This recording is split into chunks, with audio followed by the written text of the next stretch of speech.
Hi everybody, I'm Morgan Crosbie from Finch Chevrolet in London, Ontario, Canada, and you're watching Cars and Crosby. More Corvettes. We've got a really good day on our hands here.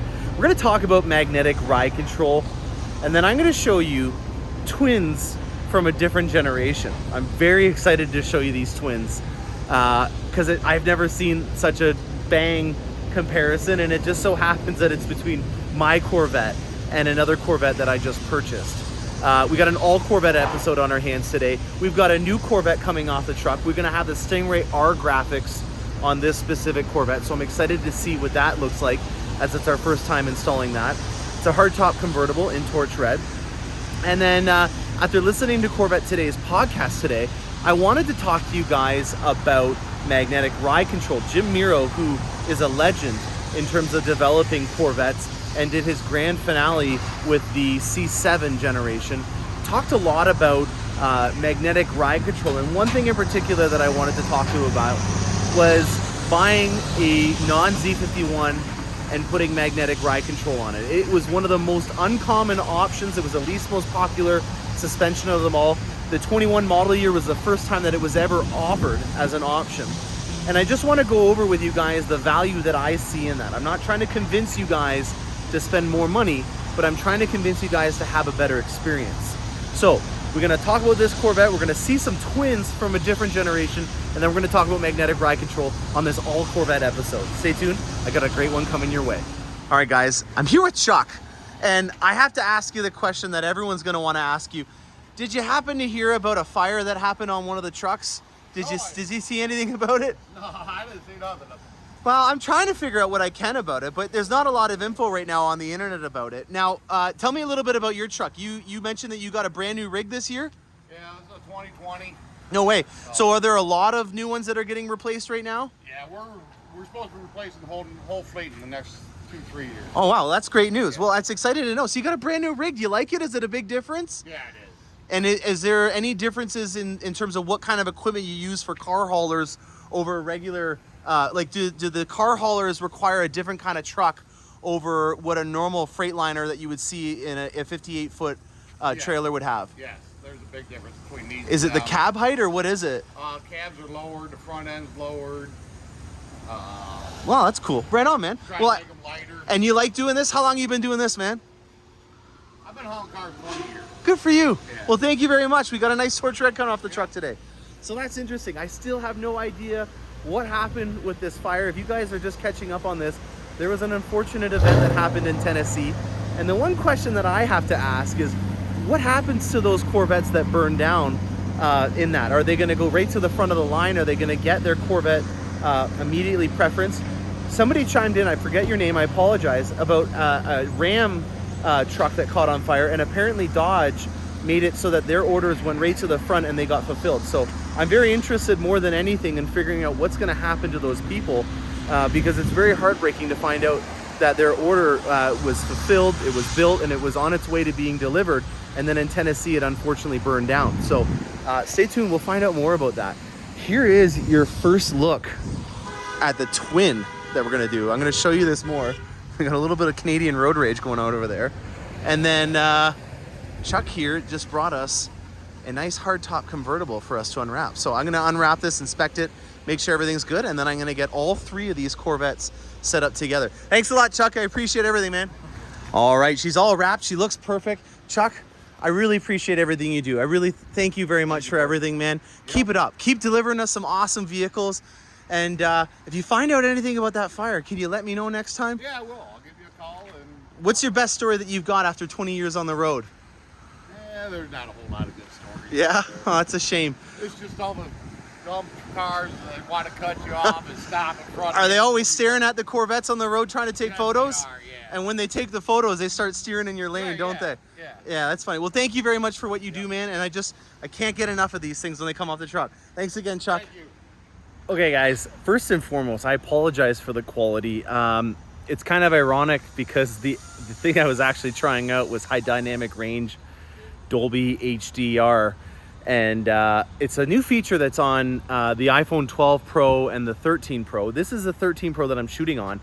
And I don't want to get too much involved in this, but it seems to me like Google and Apple are not getting along on some things, and they're kind of doing these little tits for tats against each other because of the privacy laws that Apple is trying to promote right now.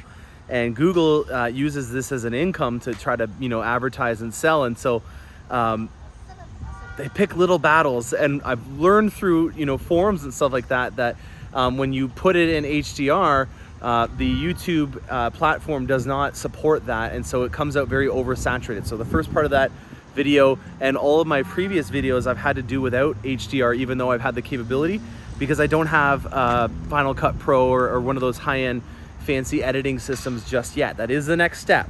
And if anybody has anybody that's looking at helping me out with editing, I would be more than happy to help them out. On another side note, I am coming out with some apparel.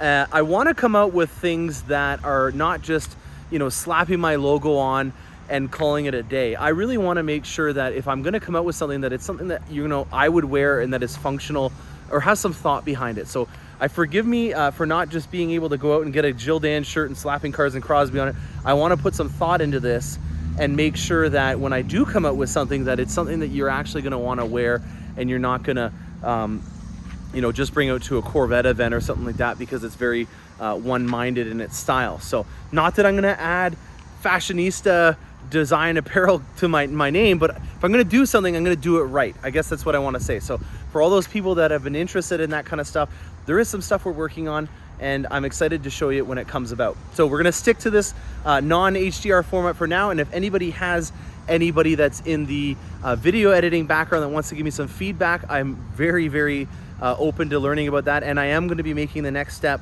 in getting a more advanced editing system sooner than later, hopefully. You know, with it getting a little bit slower in the winter, I think that's a good time for me to start learning a new skill.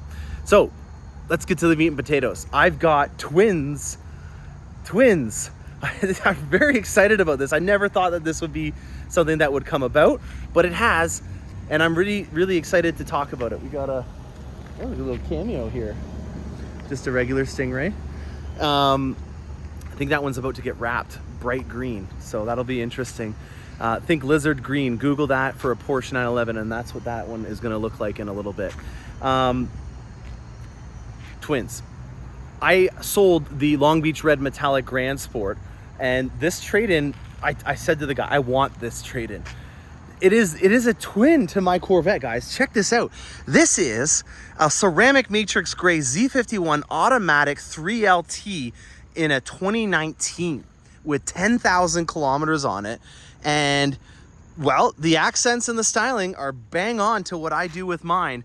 And I'm a big fan, obviously.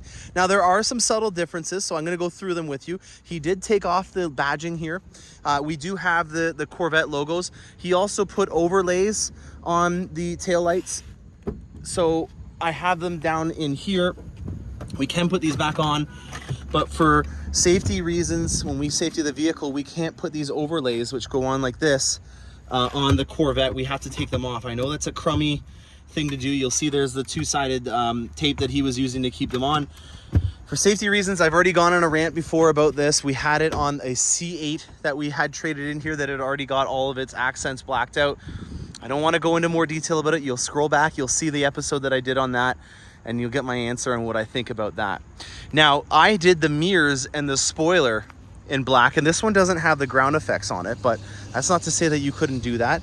And you could easily change those as well, because they're not really that fixed onto the vehicle. You know, this cap here, it is removable, and you can paint this, or you could wrap it. This has got a PPF wrap done on it. And well, there's your first look on a nice sunny day in fall, autumn, of ceramic matrix gray in a C7, and it done in a C8. I just think that's too cool to think that someone with a very similar design taste traded in his vehicle, and now I have a twin to my C8 here. So enough about that. Let's get on to another topic. I'm going to talk about magnetic ride control. Jim Miro made his third appearance on Corvette Today, and I really enjoy listening to Steve Garrett's podcast, because I think that at the end of the day, he really does bring a lot of important information. And I've kind of unofficially like to maybe pick a snippet or a segment of that and really expand on it and let everybody know about it. This channel has always really been about trying to make sure that I pass along good messages. And one that really spoke to me in terms of a question that I get asked quite a bit had to do with FE2 and FE3 suspensions. Sorry, FE2 and FE4 suspensions.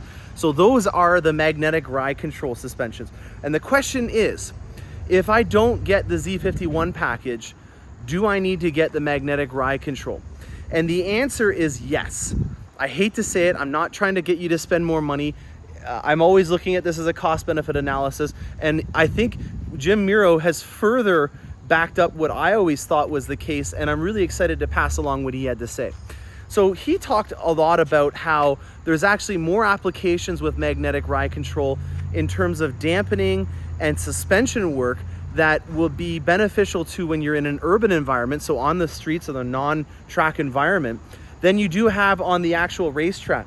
And one thing that he talked about in particular was the difference in speed and what that does to the suspension. So when you're going 50 miles an hour, as opposed to going 150 miles an hour, the suspension demands are completely different. You want to have a completely different suspension, and if you had it specifically tuned for something that would specialize going 150 miles an hour with your dampening, it's going to be a very oxymoronic ride. It's going to mean that it's a one-trick pony, and it's going to be counterintuitive to the stuff that you do at a lower speed, and vice versa. So he was mentioning that if you have magnetic ride control, it's able to compensate for the speed that you're going and changing that dampening to allow you to have the perfect ride at any kind of speed. And if you think about it, really there is a major variation to what kind of driving, whether it be on an interstate or being in an urban environment, and to have that dampening always compensated based on your speed, I think that's a really important point to talk about, because at the end of the day, that's something that you're gonna get your dollars and cents for, more than a lot of other features that you can get done aesthetically. And I've always reiterated this as well, it's not something that you can just have a whim and do down the road. If it's not done from the factory, there's no way that you can change this. And when you think about what the price of that is in terms of value, you know, it's I think $2,100 Canadian, and that price hasn't changed either. So even through inflation and price increases on a lot of other stuff, magnetic ride control has always been old faithful in being a really good value. And a lot of people, I think, you know, try to keep the price point down, and because you can't tangibly see that item, a lot of people are missing out on that. And I'm going to be an advocate for that. I think that there should be a lot more FE2 suspension, so a non-Z51 with magnetic ride control, because it's really going to help you out in giving you a more dynamic ride based on what you're trying to do with it. So we're going to get to this one as well. I hate to blunder it because this one actually does not have magnetic ride control on it. We'll talk about this one, but I guess we'll just roll into it right away. I've already beat up on it enough. Let's start to make some things shine on it. Well, she's a stylish Corvette. This is a 22, and this is a non-Z51 hardtop convertible. It's a 2LT, and we've done the black nacelles on here. Now, in terms of accenting it, it's pretty obvious right off the bat that carbon flash metallic is going to be the primary color on here, but I want to note something interesting here. Now, the spoke design that's on here is our Trident spoke, and the reason why we went with this is because we have still had some issues in terms of availability on the black Trident spoke set. And now it's because of the GT LM series, the IMSA Special Championship Edition. And they've been using it up. I mentioned in a previous episode that a lot of our carbon fiber is unavailable right now because they're keeping all that allotment for the IMSA editions. So the same thing happened with this one, and I've already gone on at length about how you can get these and then powder coat these black, and that's what we've done. You know, at the end of the day, you can choose between Spectre Gray and the polished sterling silver. I believe it's called sterling silver. It's a polished aluminum wheel. Those ones are the same spoke pattern, they're the same exact price, so it was really a coin toss to which one we chose, because we're gonna inevitably chemically strip them down and then powder coat them black. Now, in terms of a spoiler, there is a couple of options that we can go with here. There is the new low profile spoiler, and I just want to also note, I am taking orders for those. So if anybody is interested in purchasing a low profile spoiler, I am going to be taking orders and shipping them out. I am also, this has really been a home improvement heads up on what Cars and Crosbie is doing. Another thing that I'm also working on doing is incorporating and making a store that you can get a lot of these products from. I'm finding right now that a lot of my time is starting to be diverted into something that I really don't have a job title hat for yet, and I want to make sure that I can get this done properly and not be inefficient. I'm a salesperson. I know how to expedite and sell things, so it makes sense that if you're looking at getting stuff, that I'm the one-stop shop that can help you out in getting something that you see on my channel.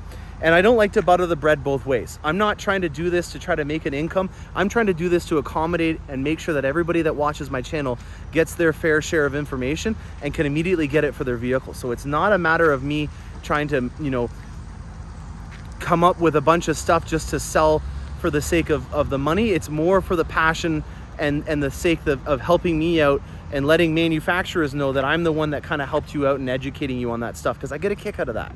So we're gonna look at balancing this C8, because right now in the non-Z51, in my opinion, you've got a lot of functionality and aero in the front and in the middle, but in the back and in the front, there's not a lot. You know, even with this Z51 here, you've got a little bit of a spoiler in the back, and there's a lot of cool options that you have now. And I really enjoy the low profile spoiler because it does come with a front splitter now, and it's at a reasonable price point of $795 Canadian. So that's about 650 American, which I think it's a good price.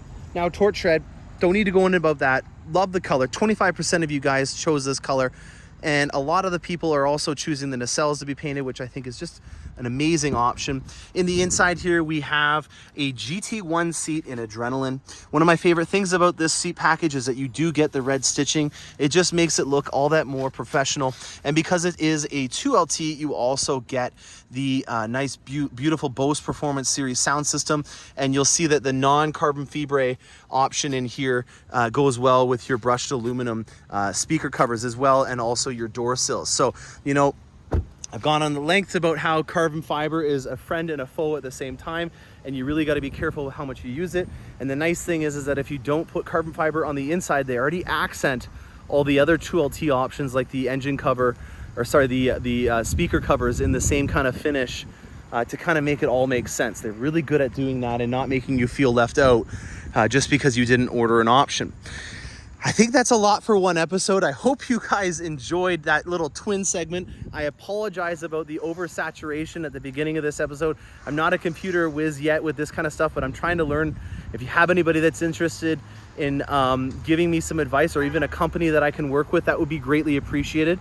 I'm at that stage where I'm ready to do that. I'm also looking at getting into apparel, so if you guys have any suggestions or ideas, please mention it in the comment section. And I do remember all you great, amazing people that are continuously mentioning it and reaching out, and I will be making sure that I can take care of you guys with some stuff once I do have it available. I hope you guys enjoyed this episode. I'm Morgan Crosbie from Finch Chevrolet in London, Ontario, Canada. Stay tuned for more awesome content, and happy motoring.